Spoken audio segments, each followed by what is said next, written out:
দেখতে অবিকল আসল টাকা। কতজন বোঝে এগুলো জাল নাকি আসল, যাচাই করতে শেরপুরের একটি বাজারে টিম জমুন।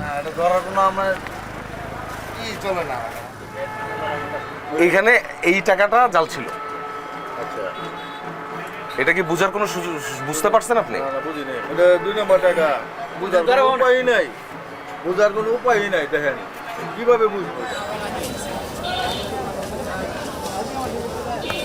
এ ধরনের নকল টাকা চেনা এখন খুব জরুরি, কারণ জাল টাকা শনাক্তের যে পরিচিত 10টি উপায় আছে তার মধ্যে এখনো পর্যন্ত সবচেয়ে স্ট্রং বলা যায় এই পরিবর্তনশীল রং।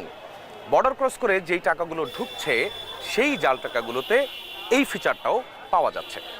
মিলছে না শুধু ইউভি ফিচার, অর্থাৎ টাকার মধ্যে বেশ কিছু রশ্মি থাকে যেগুলো শুধুমাত্র মেশিন ছাড়া ডিটেক্ট করা সম্ভব নয়। এখন প্রশ্ন হচ্ছে, এই যে পরিমাণ টাকা ঢুকেছে এর সংখ্যাটা কত? অনেকে বলেন 2.5 লাখ কোটি টাকা, কিন্তু বাস্তবে এর পরিমাণ কত কেউই জানেন না।